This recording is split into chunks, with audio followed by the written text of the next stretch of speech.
hilang sekujur tubuhnya, masih saja terasa sakit jika disentuh oleh dada tubuhnya. Sungguh orang tersebut tidak akan pernah menemukan obat jika ternyata yang didesakan dokter hanyalah bagian tubuh yang disentuh oleh dada tubuhnya saja. Sementara itu, ia melupakan jari tunjuknya yang justru ternyata merupakan sumber rasa sakit yang dia rasakan saat menyentuh anggota tubuh yang lain. Karena jari tunjuknya adalah jari terinfeksi yang jika disentuhkan kepada apapun akan terasa sakit. Kaum muslimin dan muslimat yang berbahagia, perumpamaan di atas adalah sebuah gambaran tentang sikap hati yang penuh dendam dan kedengkian. Ia akan sulit hidup dalam kebersamaan. Dalam pandangannya, semua orang seolah memusuhinya dan tidak ada yang benar. Seorang pendendam dan pendengki akan terus-menerus tersisa hatinya karena dendam dan tersebut melihat yang benci sukses akan semakin sakit, melihat rumah mereka yang merasa sakit, melihat anak-anaknya yang terus naik karirnya juga sakit, dan melihat apapun kebaikan pada orang dibenci dan didengki ia akan merasakan sakit. Sungguh alangkah buruknya orang yang membiarkan hatinya bersakit dan tersiksa. Allahu Akbar, Allahu Akbar, Allahu Akbar, walillahil hamd. Kaum muslimin dan muslimat yang berbahagia, menyadari penyakit dendam di dalam hati adalah langkah pertama menuju kesembuhan. Kemudian berlatih melihat orang lain dengan mata husnuzon, serta melihat sisi positifnya dan menghindari membicarakan serta mendengar kejelekan orang lain. Seberapa apapun cara ini, kita harus bisa mencoba dan membiasakan. Rasulullah SAW bersabda, "Tahadu tahabbu." Jadilah engkau orang yang saling memperhatikan, niscaya engkau akan saling mencintai. Cara lain yang amat penting untuk mengobati hati yang sakit adalah mendoakan orang yang kita dendam kepadanya dengan doa-doa yang baik dan menghindari mendoakan dengan doa-doa yang tidak baik. Sebab sungguh berdoa yang tidak baik untuk orang yang kita dendam kepadanya tidaklah memberi arti positif bagi yang berdoa dan yang didoakan. Bahkan penyakit dendam akan semakin subur tumbuh di hati yang mudah mendoakan orang lain dengan doa-doa yang tidak baik. Jika doa itu dikabul, maka akan menjadikan orang yang doakan semakin tidak baik. Dan sangat mungkin yang berdoa ini akan menuai kejahatan baru dari orang yang doakannya dengan kejahatan yang lebih buruk lagi. Nauzubillah min dzalik. Yang doa tersebut adalah kezaliman yang nyata, dan hal itu yang akan menjadi sebab kejelekan doa tersebut dikembalikan kepada orang yang memanjatkan doa itu sendiri.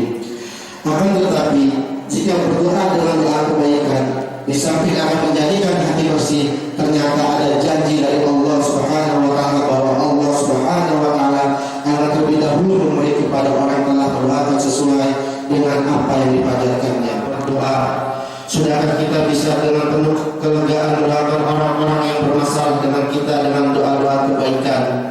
Jika belum bisa merasakan hal tersebut, maka pasti hati kita masih menyimpan sisa-sisa kekotoran dendam. Jika demikian, tengoklah kembali hati kita masing-masing. Apa yang kita mengerti dan rasa tentang mencintai Nabi Muhammad SAW?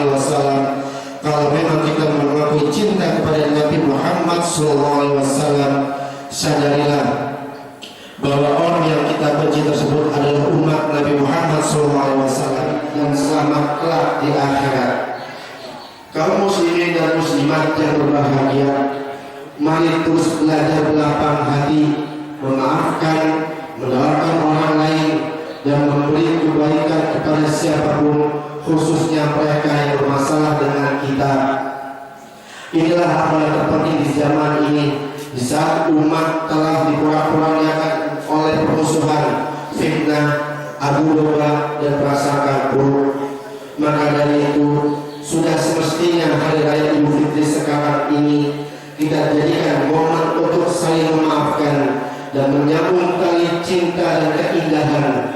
Semoga Allah Subhanahu wa Ta'ala menjadikan kita hamba yang saling mencintai karena Allah Subhanahu wa Ta'ala hidup indah, damai, tanpa benci, dengki, dan dendam. Rahmatnya kepada kita semua.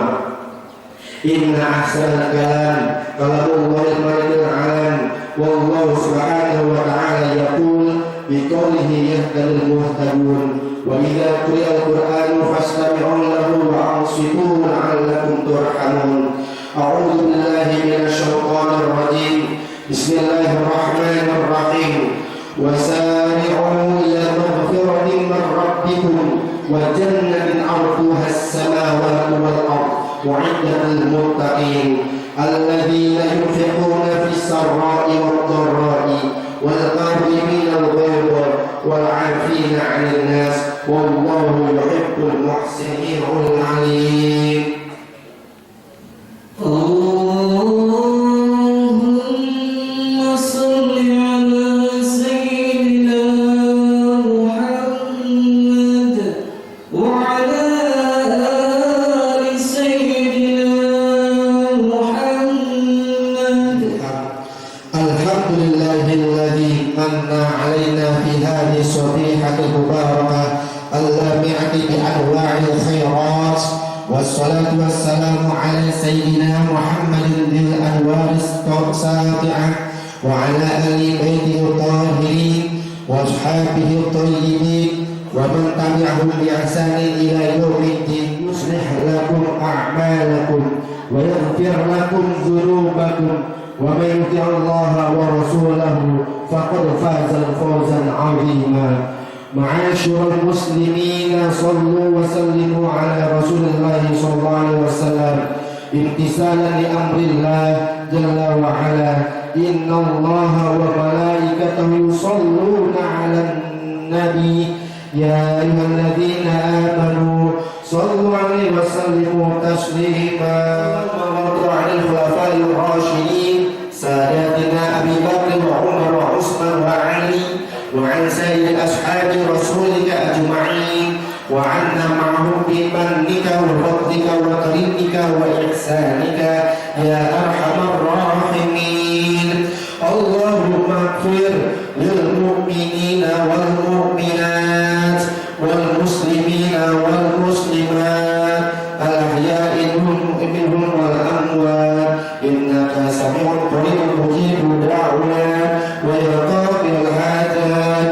اللهم أعنا على ذكرك وشكرك وحسن عبادتك.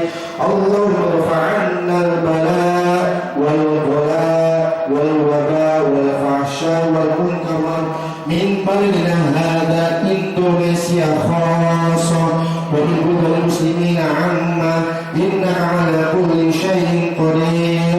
ربنا ظلمنا أنفسنا وإن لم تغفر لنا وترحمنا لنكونن من الخاسرين. ربنا آتنا في الدنيا حسنة وفي الآخرة حسنة وقنا عذاب النار. عباد الله إن الله يأمر بالعدل والإحسان وإيتاء ذي القربى وينهى عن الفحشاء والمنكر والبغي يعظكم لعلكم